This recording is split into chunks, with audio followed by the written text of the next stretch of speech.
Okay. Here is glass. We're ready to go. Let's go. Yeah. I got some firewood. Yeah, I also brought some. So we may have to get some, but we'll see how this goes. Yeah. So it's about a 10-minute walk, right? It's not so far, I think. No, it's a very short walk. I have to admit that my wife and I were looking at some videos of other countries. Okay. And then one of them was Cyprus. Yeah. They have 300 Sundays a year, Klaus. Oh my god. I promise you that this part of the world does not have that, No, but I guess you know that as well as I do. But it's probably 300 days of rain. No, it's so the good news on these parks is that there is actually some infrastructure prepared. You want to go first, Klaus? Okay. Then people can see how you stumble down the stairs. Here we are. Some sort of mill. So I'm not sure if it's readable. The light is going a little down. But you can see that there was a watermill here. Here at the bottom you can see that there was a wheel that was driven, which led to something at the top that people could use. And kvarn, that is for grain, or is it for something else? It's probably for grain, I would guess. Yeah.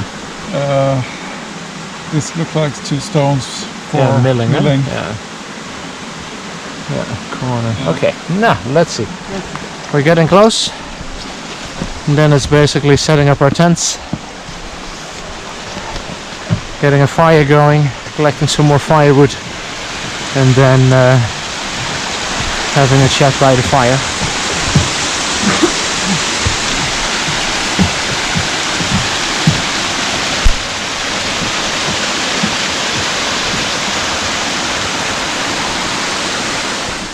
So as you can see, there is a long distance walking trail called Sandsjöbacka, which goes through the entire nature reserve, which is beautiful.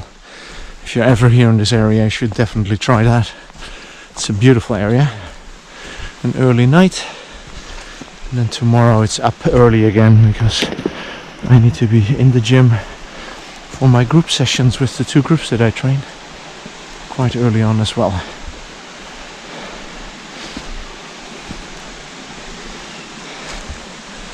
So now the question is always, where do you put up your tent? Last time I think I was here, and I think I'm going to repeat that because I don't think there's much else that we can use.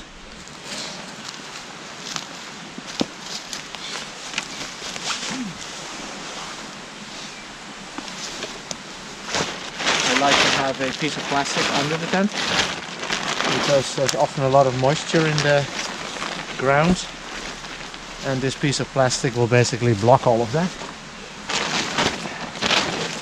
And because my tent is a little longer than the plastic, I typically put the plastic in a diamond, because that for me is the best way to make sure that the entire side of the tent is covered.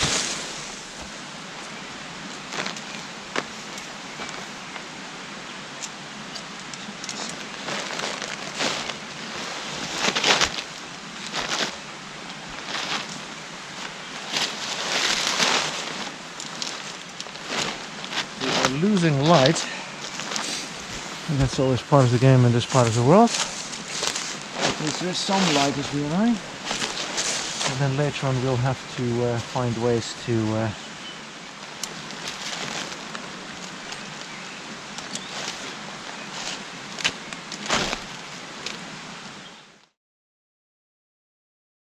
show us how you do it. Alright, the Nordic pocket saw. Exactly. It's funny how you can have a chainsaw that doesn't have a motor attached to it, although there is a motor, it's just it happens to be you. Should I try this small piece first? Yeah, don't start with the biggest.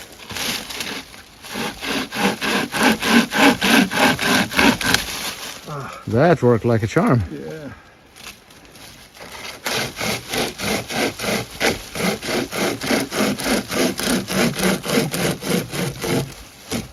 It's the last bit always, huh? Yeah. Then it gets a little stuck if you're not careful.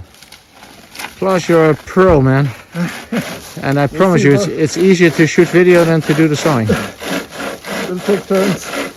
I was afraid you'd say that. Oh, this is wet. Is that wet? Well, we can make it dry. We just put it next to the fire. This is really cheating. We should have... We can do that in summer, Klaus. yeah, with no blocks. And then it is getting going. That's good. Yeah. So today is March 20, 2026. We just set up the tents, as you saw. We're in a nature reserve here in Sweden, outside of Gothenburg, called Sandsjöbacka, for those of you that speak a little bit of Swedish. It's a beautiful place. We really enjoy spending time here. And the other major advantage is that it's very close to where we live, so it's only a few minutes in the car, and then here you're basically out in nature. You could say, oh, you should really have walked the whole day, but you know, we're two working guys. We have full-time jobs. Life is sometimes not exactly working out in that way. Is True. it fair? Yeah, no, that's a fair I think point. you've been traveling quite a bit this week as well. Yeah. So one of the things, we're both over 50 now, even though we look much younger, we realize that. That I have realized, Klaus, is that I've started to reflect a little bit about what are the rules that I live my life by. Okay, yeah. And one of the things that I wanted to talk to you about, and I was curious how you feel about that, is I wrote a blog post. I'll put the link in the video for people that are interested. A number of, I think 1 or 2 years ago, which had the headline 15 Rules of Life.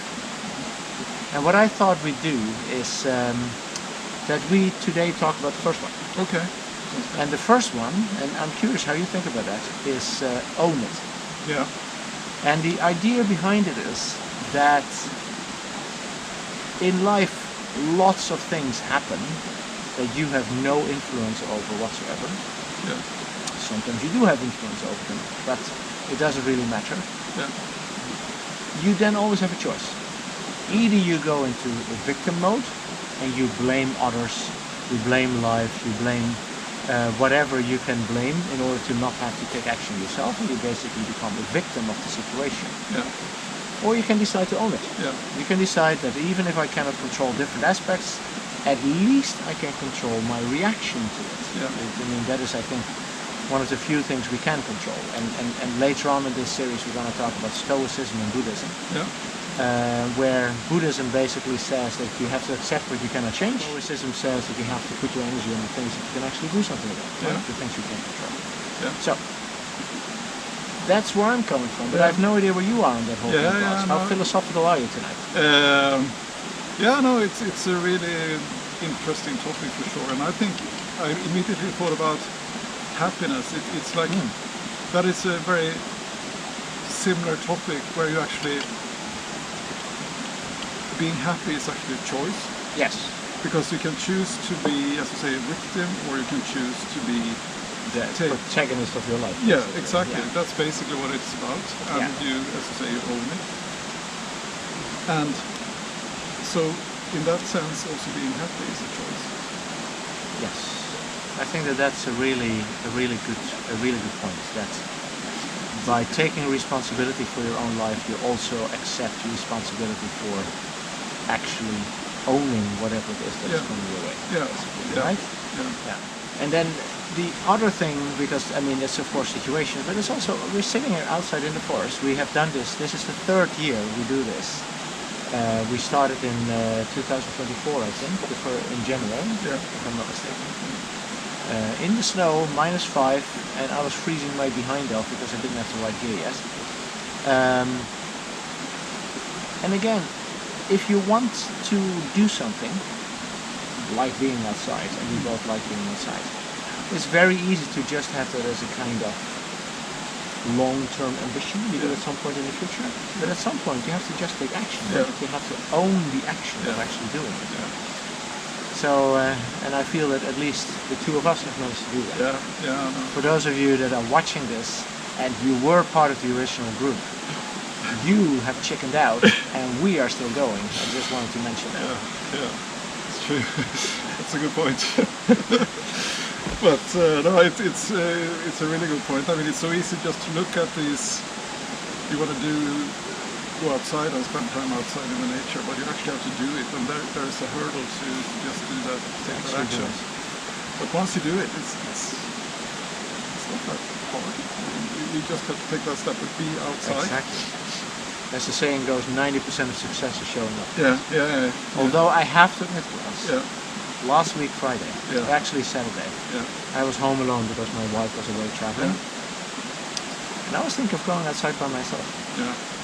Then I checked it out. Because I actually knew we were going to go out this Friday night, so I thought I'm going to wait for doing this together with Klaus. Because one of the things is more fun to do this together than to do it by yourself, is my experience. That's true. Especially winter time when it's rainy. There are times I would never have gone out by myself. If it hadn't been the two of us, right?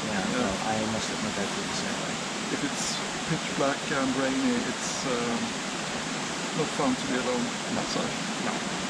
And I had already decided if I was going to go outside, it would be windhut, because then you can sit under the roof and not get rained upon the entire night, which I think is a little nicer. So I think we're going to leave it here. But remember, whatever life throws at you, I think the most important thing is that you decide that you own it. And you can blame others, you can blame all kinds of people, but in the end, it doesn't help you. It's very easy to become angry. And I actually had a situation where a few people that I was in a meeting with this week got really angry at each other. And it was clear that one of them had been carrying this anger for a long time. And then I had to think of a small a Buddhist story where basically the Buddhists think that if you are angry at someone and you're really upset with someone and you're trying to snub someone or be nasty to someone else, it's actually like holding a hot coal in your own hands. You're burning yourself, so you are the one hurting. The other person doesn't care and probably doesn't even know, but you are the one that is actually angry. So I think it's much better, rather than being upset with others and blaming others and feeling like a victim to others. I think it's much better to just take responsibility and be the protagonist of your own life. In the end, the best way to take revenge is to live your best possible life, I think. Yeah, that's a good way to end. It's 9:15, I think, roughly like that, and it's -1, maybe it's close to 0 at least, and it's time to go to sleep. So I'm recording this both on my GoPro and my iPhone in order to make sure that we have some recording of this whole thing. We had a really nice time tonight out on next to the fireplace, and it was nice and warm, and the weather was amazing, and it was good to be out there. There was no wind at all. It was just really nice weather. It was a bit on the fresh side, but that's just how it is supposed to be. And it's time to go to sleep. It's been a busy week. It's really good to be out here and see nature. Just be out there. So good morning. It's a few minutes before 6 and we're getting up again. It was a really good night. It's been very, very quiet. Everything is of course a little wet because of the morning dew, but it was really nice, and I was in my nice new sleeping bag, which was almost too warm actually. So I had to open it up a few times to not overheat, which is much better than the alternative for those of you that have been there and have been sleeping in nights when you can't stay warm. So this is actually a lot better. Ooh, I look really sleepy.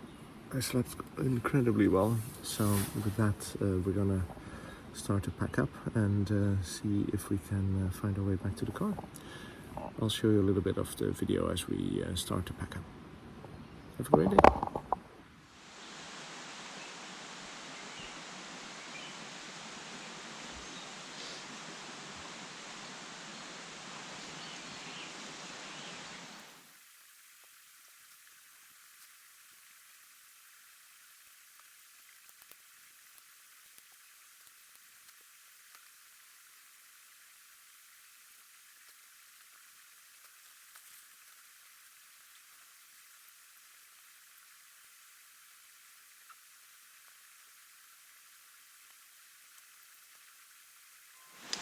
Okay. I have to take the camera, not forget it, that will be awkward. Yeah.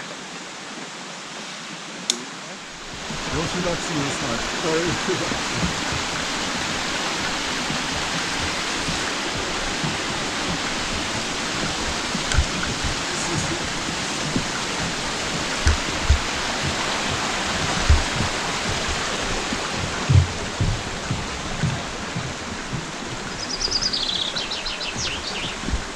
The birds are out and active.